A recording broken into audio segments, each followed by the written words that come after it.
Have you ever had that specific nagging feeling? You know the one I'm talking about? Oh yeah, the one where you're at work or whatever. Right, you're just going about your day, following the script, working hard, but you get this sense that the ground rules of society just shifted under your feet. And nobody actually told you. Exactly, and you start to feel a little disposable. It's that wild dissonance. You're constantly told you hold all the power, you're the privileged one, but your actual reality feels like you're walking on a minefield. Yeah, and when you try to voice that feeling, what happens? You're gaslit. Oh, completely.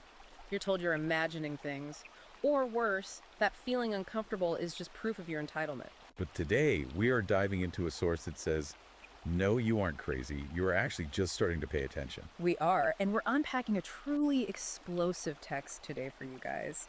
It's an ebook called Marxist Hijack: Insidious Feminization, Creeping Cultural Marxism, and Takedown of Western Civilization. Written by Sophie Marie Eve Reichert. And I just have to say right up front, this book is not interested in being polite. Not at all. It is a flamethrower. It really is. So the mission for this deep dive is to look at history through what the author calls the red pill lens.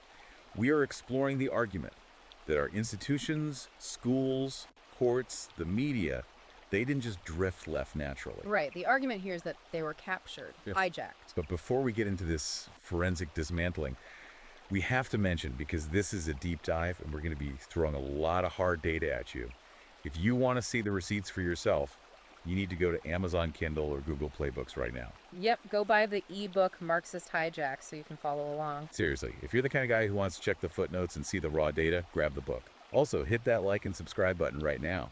We tackle topics the algorithm absolutely hates, so subscribing is the best way to make sure you stay in the loop. Definitely. So let's just start with the foundation.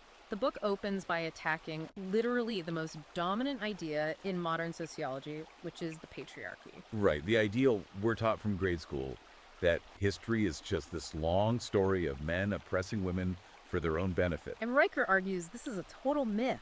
And she doesn't just mean it's exaggerated. She argues that historically, men were never the privileged class. They were the shield class. The shield class. Yeah, which is such a specific term. Break that down for us. What does she mean? Well, she uses this fascinating archaeological example to prove it. She looks at Sparta. Sparta, okay, the ultimate bro civilization. Exactly. Thanks to movies like 300, we think of Sparta as this hyper-masculine warrior culture where men were totally in charge, the apex of patriarchal dominance. Right. But the author points to the bones, the actual forensic evidence from Spartan dig sites. When bioarchaeologists look at the skeletons, they find that Spartan women lived significantly longer. Wow. Yeah, their bones show better nutrition, way fewer stress markers, and almost zero trauma. And the men's skeletons. Scarred, broken, and buried young. Jeez. So the argument here is that the Spartan state wasn't designed to oppress women. It was designed to consume men.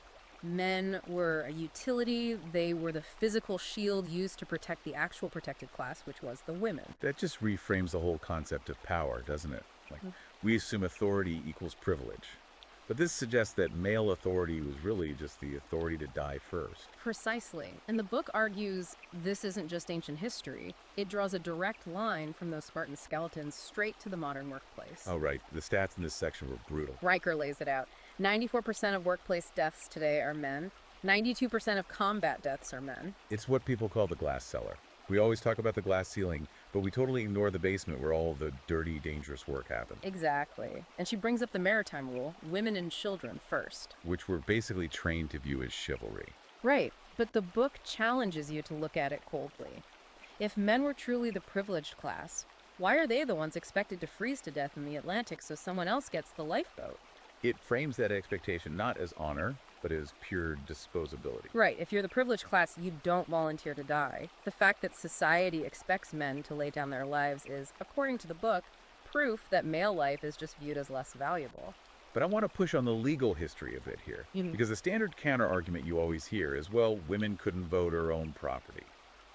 How does the book reconcile the shield class idea with those legal restrictions?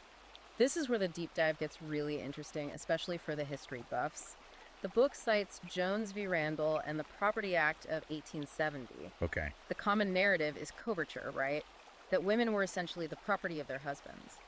But Riker argues that under those specific laws, men were effectively financial hostages. Hostages, that's a pretty strong word. Well, think about the liability side of it. Under those laws, a husband was legally liable for his wife's debts and even her civil crimes. Wait, really? Her crimes? Yes, if she spent the family into absolute ruin, he went to debtor's prison, not her. If she committed slander, he paid the fine. So the argument is that women had security without accountability, while men had authority but took on total liability. Exactly. It wasn't oppression, it was a trade-off. A trade-off that the book argues has been completely scrubbed from the history books to sell a modern narrative of female victimhood. So if men were actually the shield class, and the system was historically working to protect women, how did we get here? How did we get to a modern world where masculinity itself is viewed as a pathology? Well, the book argues this wasn't an accident, it was a hijack. That's the title. Right. This is the core political thesis of the whole text. It traces what Riker calls an unholy alliance between feminism and cultural Marxism. Now, cultural Marxism is a term that gets thrown around a lot on the internet, but the book actually defines it through specific philosophers. It's not just a buzzword here. No, it really gets into the weeds. It traces the strategy back to a guy named Herbert Marcuse. He was a philosopher with the Frankfurt School. And he developed this concept called repressive tolerance. Which sounds like a total contradiction in terms. It's meant to be. The idea is that to create a liberated society, you shouldn't actually be tolerant of all viewpoints. You should only be tolerant of movements from the left movements that want to overturn the system. Okay. But you must be actively intolerant toward the right or toward the status quo. So it's the strategic double standard. You basically silence the opposition in the name of tolerance. Exactly. And the book uses the Yale Halloween costume incident from 2015 as the perfect modern example of Marcuse in action. Oh man, I remember that. That was the professor's wife who sent the email about costumes, right? Erica Christakis, yes. She sent a fairly mild email suggesting that if students didn't like a Halloween costume, they could just look away. They didn't need the administration to ban it. Just standard free speech stuff. And the campus just went nuclear. Totally nuclear. Students surrounded the faculty, screaming. But the key phrase they used, and the book really highlights this, is that the email caused emotional violence. Wow. Emotional violence. That is the Marquise's strategy right there. You rebrand your own discomfort as oppression, and you rebrand the other person's speech as violence. Once you define speech as violence, you are morally justified in shutting it down. And this connects to the feminist side of the alliance too, doesn't it? The book goes hard after Betty Friedan, the mother of second-wave feminism. Oh, it really does. Riker digs into Friedan's private letters. The claim here is that Friedan privately admitted that true liberation wasn't just about women getting jobs or having careers. What was it about? It meant destroying bourgeois institutions, specifically marriage and the nuclear family. And that links right back to Friedrich Engels, doesn't it? The guy who co-wrote the Communist Manifesto with Marx. It's a direct lineage. Engels wrote this book in 1884, arguing that the nuclear family is the primary unit of capitalist oppression. He essentially argued that the man is the bourgeoisie of the family and the woman is the proletariat. So the family isn't a unit of love or biology, it's just a mini-class war. In the Marxist view, yes. So the book's thesis, and this is the quote that really stuck out to me, Marxism with a uterus. Wow. Yeah. The argument is that the goal of this specific brand of feminism is to shatter the family unit so that the state becomes the primary provider and authority. You essentially seize the means of reproduction. That is heavy. It frames the entire culture war not as a battle for civil rights, but as a battle for the underlying structure of Western civilization. Exactly. And according to the book, the front line of this battle isn't the boardroom, it's the classroom. Let's talk about the war on boys. Yeah, the boyhood trap chapter. Honestly, this part is absolutely infuriating if you have sons. The stats are undeniable. Between 1990 and 2010, funding for gender studies programs increased by 300%. 300%. While male enrollment in universities just flatlined and is now actively dropping. Right. But it's not just the funding, it's the atmosphere of the schools. The book talks about the male touch ban. Oh, this policy is wild. It is. It's official in some schools, unspoken in others. Basically, a female teacher can hug a crying student. She can comfort them physically. But a male teacher... You can't even give a high five. Right. If he puts a hand on a kid's shoulder, he puts his entire career at risk. He's viewed with immediate suspicion. So the system implicitly teaches kids, from kindergarten all the way up, Right. that men are just dangerous by default. Exactly. It pathologizes male presence. And that leads right into the whole concept of toxic masculinity. The book argues that this phrase is a linguistic weapon. It takes traits that are biologically essential for survival, like competitiveness, stoicism, aggression, and defense of your family, and it classifies them as a literal disease. There was that insane example from the UK Employment Tribunal. Oh, right, where male energy was cited as contributing to a hostile work environment. Male energy. Think about that. HR departments are literally telling men to soften their presence or to lower their voices. They are demanding that men apologize for their own biology. Which brings us to a figure who definitely does not apologize for his biology. You really can't talk about the war on men today without talking about Andrew Tate. Right. Now, I know he's controversial, but the book has a very specific, fascinating take on why he's actually being targeted. It does. Riker argues that the establishment attacks on Tate aren't really about the allegations of trafficking women. The argument is that he's being hunted because he is trafficking motivation. Trafficking motivation. I love how that's phrased. It's spot on. It means he's teaching young men to be self-reliant, physically fit, and financially independent. And the book claims that a strong, rich, independent man is a direct threat to a state that desperately wants dependent subjects. Because if you are strong and rich, you don't need the government. Exactly. So Tate has to be destroyed not because he's a criminal, but because he's a competitor to the state. It's a defense of the dangerous man. And the book points out that pop culture has systematically removed the dangerous, competent father from all of our stories. Oh, the buffoon dad trope. We all know it. Look at The Incredibles. Mr. Incredible is bored, stifled, and when he finally tries to be a hero, he's framed as reckless. He's the punchline. Or look at Frozen. Yeah, the dad in Frozen is barely even a character. He's incompetent, and then he dies off screen almost immediately. Men in media are either totally irrelevant or they are the root of the problem. Even in Coco, which is a beautiful movie, the father figure is a deadbeat who requires the forgiveness of the women to be redeemed. Right, he has no moral authority of his own. None. And the book uses Google Enneagram data to back this up. This blew my mind. The usage of the phrase strong father in literature dropped by 68%. While absent father rose 320%. We are literally erasing the language of capable fatherhood from our culture. Speaking of linguistic erasure, there was that story in the book about the 5-year-old in Stockholm.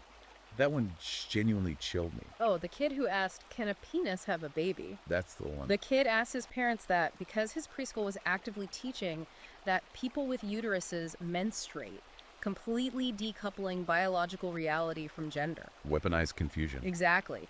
The book argues that if you break a child's connection to biological reality, if you can make them doubt their own eyes, you can mold them into anything. It's a total 2 + 2 = 5 moment.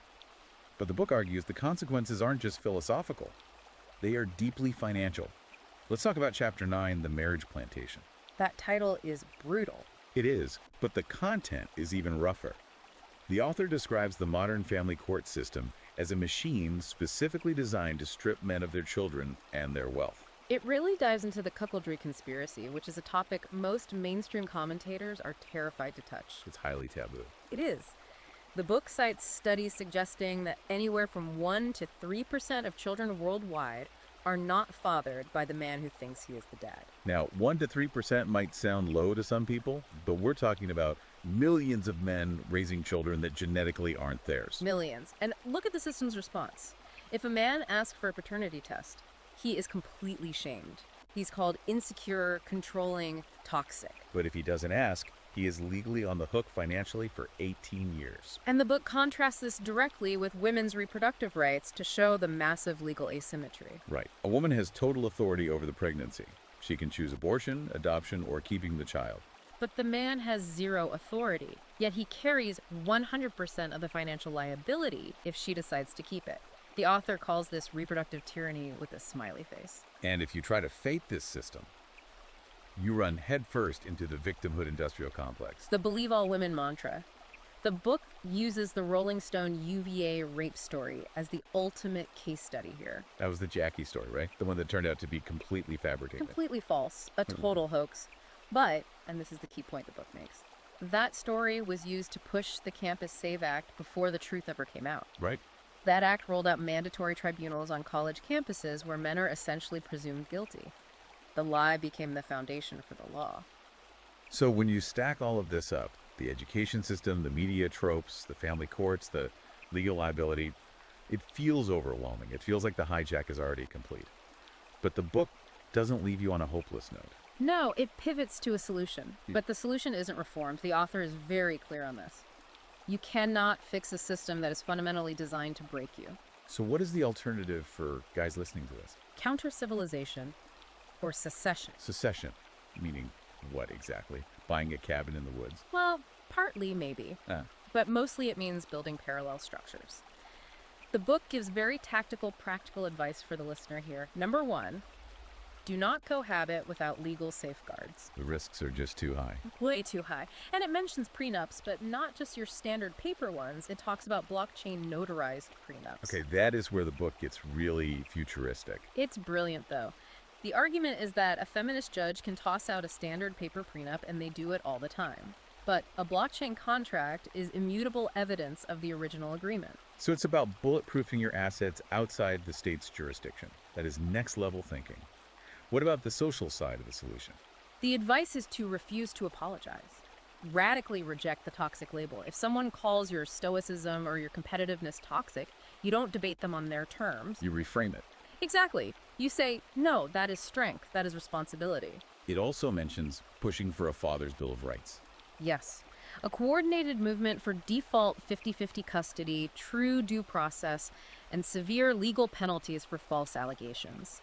It's a call for men to stop politely asking for permission and start demanding their constitutional rights. It's essentially a call to reclaim male competence. That is the ultimate message of Marxist Hijack.